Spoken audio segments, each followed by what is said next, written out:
So this is part second of electrophilic addition to alkenes, and in this video we will be talking about electrophilic addition to unsymmetrical alkenes कि अगर हमारी alkenes unsymmetrical हैं तब electrophile उनके ऊपर कैसे attack करेंगे। ठीक है, तो सबसे पहले तो देखो, अगर अल्कीन के ऊपर अगर हम इस अल्कीन के ऊपर HBr ऐड करते हैं then what will happen, and इसमें अगर ऐड करते हैं then what will happen, and इसमें अगर ऐड करते हैं तब क्या होगा। देखो सबसे पहले क्या होता है कि हमारे पास है HBr, तो HBr as a electrophile attack करेगा सबसे पहले। देखो इस तरह से, तो ये जो एल्कीन है इस कार्बन के थ्रू बॉन्ड टूट के इस हाइड्रोजन पे अटैक करेगा और यहाँ से Br नेगेटिव निकल जाएगा। तो देखो क्या बनेगा, सबसे पहले तो हमारे पास इस पोजीशन पे अटैच हो गया है हाइड्रोजन यहाँ पे, और यहाँ पे क्या आ गया हमारे पास पॉजिटिव चार्ज आ गया। अब जो हमारे पास Br नेगेटिव निकला था यहाँ से, वो Br नेगेटिव अब इस कैटायन पे अटैक करेगा एंड देन यहाँ पे हमारे पास इस कंपाउंड की फॉर्मेशन हो जाएगी। अब यहाँ पे देखो, अगर हम दूसरे कार्बन पे यहाँ पे हाइड्रोजन को अटैच करते तो क्या होता। देखो यहाँ पे अगर हमारे पास डबल बॉन्ड था, हमने HBr ऐड किया, अगर हम यहाँ से हाइड्रोजन को अटैच कर देते तो देखो हमारे पास कौन सा कार्बोकेटायन बनता, हमारे पास कार्बोकेटायन बनता प्राइमरी। और हमें पता है कि प्राइमरी कार्बोकेटायन लेस स्टेबल होता है सेकेंडरी कार्बोकेटायन से। यहाँ देखो सेकेंडरी कार्बोकेटायन बना और यहाँ पे प्राइमरी कैटायन बना, तो यहाँ पे प्राइमरी वाला नहीं बनेगा, मेजर कौन सा बनेगा, सेकेंडरी कैटायन बनेगा। ऐसा नहीं है कि ये प्रोडक्ट बनेगा नहीं, हो सकता है 1-2% बने या 0.1% बने, लेकिन मेजर प्रोडक्ट ये बनेगा। ठीक है, जिसमें मोर स्टेबल कार्बोकेटायन जनरेट होता है। सेम इसी मैनर में जब हम इसमें HBr के एडिशन कराएंगे तो इस कार्बन पे अगर हाइड्रोजन जुड़ेगा तो हमारे पास टर्शरी कार्बोकेटायन बनेगा। देखो यहाँ पे हाइड्रोजन जुड़ गया और यहाँ पे क्या आ गया, पॉजिटिव चार्ज, तो ये टर्शरी कार्बोकेटायन है, इस कार्बन पे पॉजिटिव चार्ज आ गया। अब जो Br नेगेटिव निकला था वो अटैक करेगा यहाँ पे और यहाँ पे जुड़ के ये वाला प्रोडक्ट बना देगा इस तरह से। ठीक है, तो हमेशा ज़्यादा स्टेबल कार्बोकेटायन बनाना है जब भी हम ऐड करेंगे इलेक्ट्रोफाइल, जितना ज़्यादा स्टेबल कार्बोकेटायन। इसके बाद देखो इस वाले रिएक्शन में क्या होगा, इस वाली रिएक्शन में जब हम HBr ऐड करेंगे तो देखो यहाँ से ये बॉन्ड ब्रेक होकर के यहाँ हाइड्रोजन पे अटैक करेगा और यहाँ से Br नेगेटिव निकल जाएगा। देखो हमारे पास कौन सा कैटायन बनेगा, ये वाला कैटायन हमारे पास जनरेट हो जाएगा। इसके बाद क्या होगा, जो यहाँ से Br नेगेटिव निकला है वो यहाँ पे अटैक करेगा और यहाँ पे ये वाली चीज़ हमारी बन जाएगी। देखो यहाँ पे Br आ गया। अब अगर दूसरी साइड हम हाइड्रोजन जोड़ते हैं तो देखो क्या होता है, यहाँ पे बेंजीन रिंग है, बेंजीन रिंग के एडजेसेंट में कार्बोकेटायन तो ये रेजोनेंस के थ्रू स्टेबलाइज हो सकता है, लेकिन अगर इस कार्बन पे कैटायन बनता तो यहाँ पे रेजोनेंस नहीं हो पाता, वो लेस स्टेबल बनता। तो इस तरह से ये वाली रिएक्शंस होती हैं। ठीक है, और दूसरी चीज़, ये तो हमने HBr लिया, हम दूसरे न्यूक्लियोफाइल्स भी ले सकते हैं, जैसे हम HCl ले सकते हैं। ठीक है, हम H2S ले सकते हैं, यहाँ पे HBr तो हमने ले लिया। ठीक है, H2S ले लिया, HI ले सकते हैं, और भी जो दूसरे इलेक्ट्रोफाइल्स हम इसके अंदर ऐड कर सकते हैं। फॉर एग्जांपल हमारे पास यहाँ पे ये वाली एल्कीन है, अगर हम यहाँ पे H2S ऐड करते हैं in presence of acid, then यहाँ पे SH ऐड हो जाएगा। ठीक है, एज सच अगर हम यहाँ पे सपोज करो ऐड करते हैं HI, देन यहाँ पे आयोडीन ऐड हो जाएगा, इस तरह से हमारा प्रोडक्ट बन जाएगा। ठीक है, अब बात करते हैं कि डाइन्स में क्या होता है, जहाँ पे 2 डबल बॉन्ड्स होते हैं। Dienes, electrophilic addition to dienes. Dienes की हम बात करते हैं कि डाइन्स में क्या होता है। डाइन्स में भी सेम आपको याद रखना है कि आपको मोर स्टेबल कार्बोकेटायन जनरेट करना है। अगर 2 डबल बॉन्ड है, सपोज करो यहाँ पे इस तरह से हमारे पास डबल बॉन्ड है, 2 हमारे पास डबल बॉन्ड है, इसके अंदर HBr ऐड करते हैं तो देखो कहाँ से ऐड करेंगे। अगर हम यहाँ से HBr पे अटैक कराते हैं इस तरह से, तो देखो जो कार्बोकेटायन हमारे पास बनेगा, यहाँ पे हाइड्रोजन जुड़ गया है, यहाँ पे हमारे पास डबल बॉन्ड है, यहाँ से क्या निकल गया, Br नेगेटिव। तो देखो यहाँ पे पॉजिटिव चार्ज आया। ये कार्बोकेटायन 2 चीज़ें हैं, एक तो टर्शरी कार्बोकेटायन है, 3 कार्बन से जुड़ा है, प्लस ये एलाइलिक कैटायन है। यहाँ पे डबल बॉन्ड, नेक्स्ट कार्बन पे डबल बॉन्ड है, तो यहाँ पे रेजोनेंस भी पॉसिबल है। ठीक है, तो ये एक तरह से एलाइलिक कार्बोकेटायन हमारे पास बन गया। तो और ये टर्शरी कार्बोकेटाइन भी बना है, तो ये कार्बोकेटाइन हमारे पास मेजर बनेगा। अगर हम इस डबल बॉन्ड का अटैक कराते किसी भी साइड से तो लेस स्टेबल कार्बोकेटाइन बनता है। ये वाला सबसे ज़्यादा स्टेबल है क्योंकि टर्शरी भी है और एलाइलिक कार्बोकेटाइन भी है। अब क्या होगा, देखो यहाँ पे रेजोनेंस होगा, ये बॉन्ड यहाँ पे शिफ्ट होगा तो देखो क्या बनेगा, यहाँ पे पॉजिटिव चार्ज आ जाएगा, फिर से ये बॉन्ड यहाँ पे शिफ्ट होगा तो देखो क्या बनेगा, यहाँ पे पॉजिटिव चार्ज आ जाएगा। अब नेक्स्ट स्टेप में ये दोनों रेजोनेंस स्टेबलाइज स्ट्रक्चर हैं, दोनों एक दूसरे में इंटर कन्वर्ट हो रही है। नेक्स्ट स्टेप क्या, हमारे Br नेगेटिव को अटैक करना है। अब देखो Br नेगेटिव अटैक कर रहा, तो Br नेगेटिव किस मेथड से अटैक कर रहा है, SN2 मेथड से एक तरह से अटैक कर रहा है, ठीक है। तो Br2 जब न्यूक्लियोफाइल की तरह आपको अटैक कर रहा तो आपको वहाँ अटैक कराना है। देखो सबसे पहले क्या किया, इलेक्ट्रोफाइल ऐड करके मोर स्टेबल कार्बोकेटाइन बना दिया। अगर कोई रेजोनेंस पॉसिबल है वो रेजोनेंस हो रहा, दो स्ट्रक्चर आपस में चेंज हो रहे हैं, ठीक है। अब दूसरी चीज़ आपको क्या करनी है, दूसरे स्टेप में आपको अटैक कराना है Br नेगेटिव का, आपको उस पोजीशन पे अटैक कराना है Br नेगेटिव का जो लेस स्टेरिकली हिंडर्ड है, जो लेस सब्सटीट्यूटेड है। ये वाला प्राइमरी कार्बन है, ये वाला टर्शरी कार्बन है। लेस हिंडर्ड कौन सी साइट है, प्राइमरी कार्बन वाली, तो Br नेगेटिव का हम अटैक कराएंगे प्राइमरी कार्बन पे। तो देखो क्या बनेगा हमारे पास, ये वाला हमारे पास मेजर प्रोडक्ट बनेगा, ठीक है। यहाँ ये वाला प्रोडक्ट मेजर नहीं बनेगा, ये वाला मेजर बनेगा। तो देखो दो स्टेप है, सबसे पहले कार्बोकेटाइन जनरेट करना। हमेशा कार्बोकेटाइन जनरेट करने के बाद अगर रेजोनेंस पॉसिबल है वो रेजोनेंस वाली स्ट्रक्चर बनानी है। उसके बाद उस कार्बन को देखो जो लेस स्टेरिकली हिंडर्ड है, जिसपे कम सब्स्टिट्यूशन है, उस कार्बन पे न्यूक्लियोफाइल का अटैक करा दो, वो प्रोडक्ट मेजर बनता है, ठीक है। अब नेक्स्ट हम लेते हैं एग्जाम्पल, देखो let me take some pages and okay. अब नेक्स्ट एग्जांपल देखो, एक और एग्जांपल हम यहाँ पे लेते हैं। सपोज करो हमारे पास ये वाली एल्कीन है, ठीक है। इसके अंदर हमने ऐड कर दिया Br2। अब Br2 भी एज ए इलेक्ट्रोफाइल अटैक करता है। जिन्होंने पहले वाली वीडियो नहीं देखी हो उसमें देखे Br2 कैसे अटैक करता है एल्कीन पे। सबसे पहले तो देखो एल्कीन अटैक करेगा Br2 पे।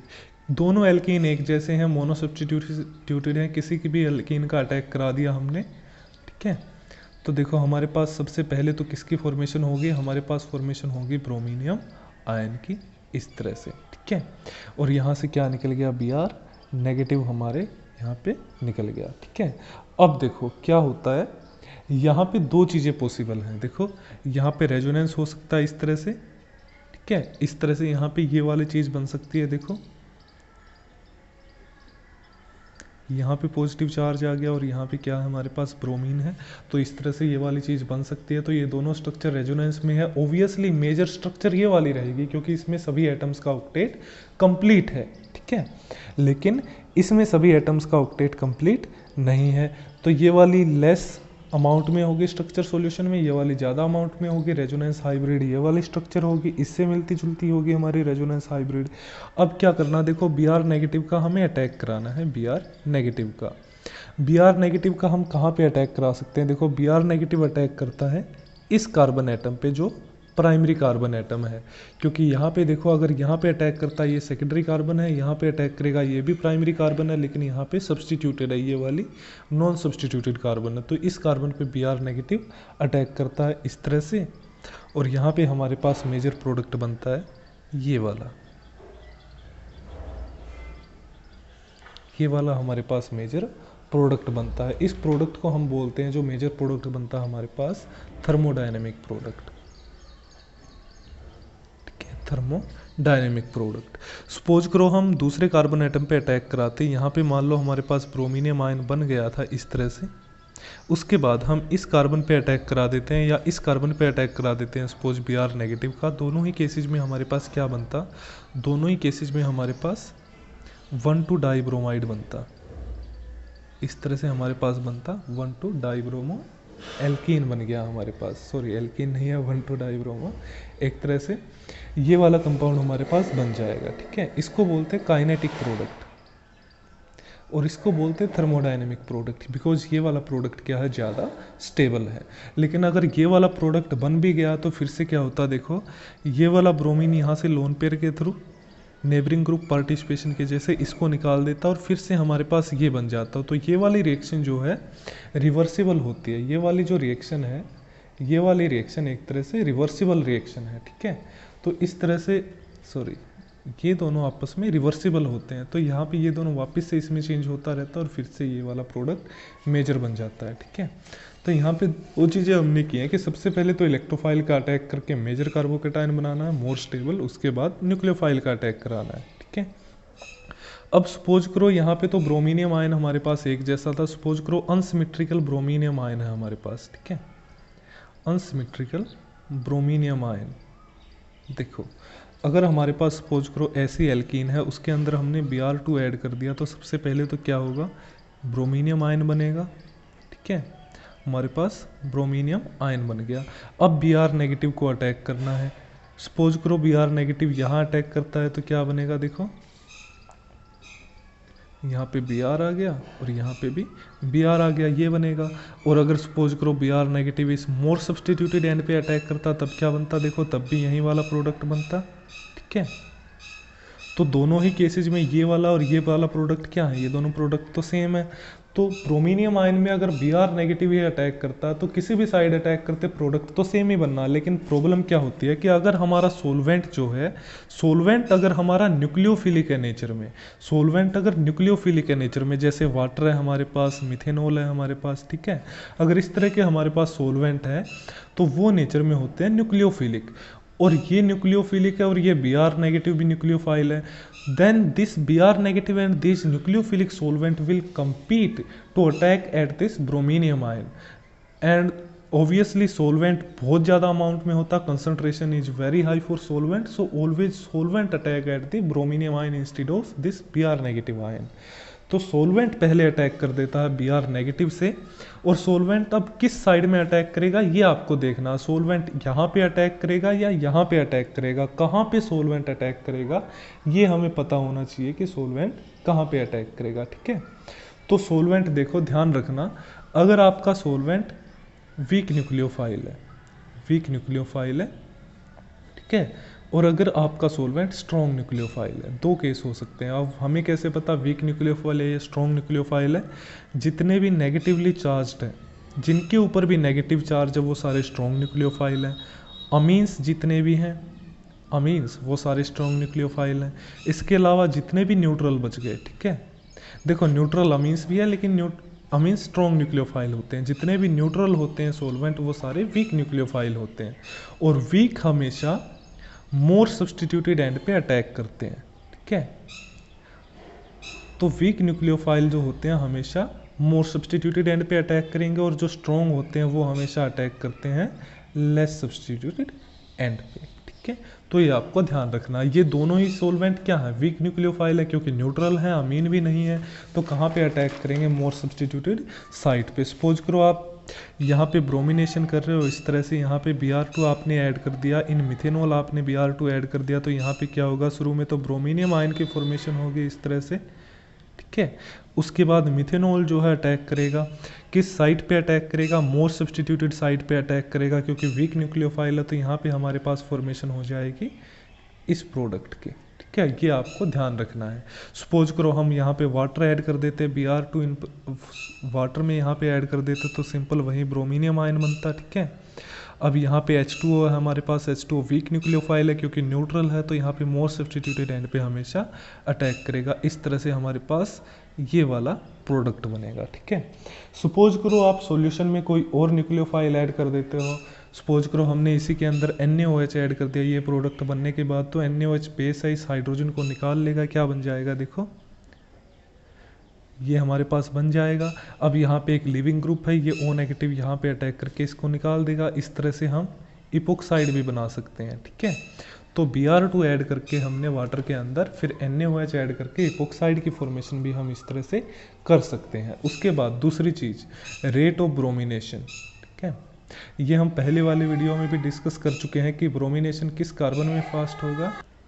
तो पहले वाली वीडियो में भी हमने बात की थी कि ब्रोमिनेशन जितनी ज़्यादा सब्सटीट्यूटेड एल्कीन होगी उतना ही फास्ट होगा, टेट्रा, फिर ट्राई सब्सटीट्यूटेड, फिर डाई सब्सटीट्यूटेड, इस तरह से, ठीक है। फिर मोनो सब्सटीट्यूटेड और फिर नॉन सब्सटीट्यूटेड। तो इस साइड में रेट जो है ब्रोमिनेशन का वो इंक्रीज होता है। तो ये था हमारे पास कि कैसे अगर हमारे पास अनसिमेट्रिकल ब्रोमीनियम आयन है तो ब्रोमीनियम आयन अगर ब्रोमीन नेगेटिव अटैक करता है तो किसी साइड से भी ओपन हो सकता है, लेकिन सोलवेंट भी न्यूक्लियोफाइल है तो हमेशा सोलवेंट Br नेगेटिव से पहले अटैक करता है, और weak solvent, weak nucleophilic solvent हमेशा मोर सब्सटीट्यूटेड साइड पे अटैक करता है, और स्ट्रॉन्ग न्यूक्लियोफाइल हमेशा लेस सब्सटीट्यूटेड साइड पे अटैक करते हैं। ठीक है, तो इस वीडियो में इतना ही करते हैं। नेक्स्ट वीडियो में हम लोग करेंगे रीजियो सिलेक्टिविटी कि कंडीशंस पे किस तरह से डिपेंड करती है रीजियो सिलेक्टिविटी। उसके बाद 2-3 टॉपिक बचेंगे कि हाइड्रोक्सिल ग्रुप कैसे ऐड करते हैं, वाटर कैसे ऐड करते हैं, डबल बॉन्ड को कैसे क्लीव करते हैं। तो 3-4 वीडियो में ये वाला चैप्टर पूरा हो जाएगा। Thank you.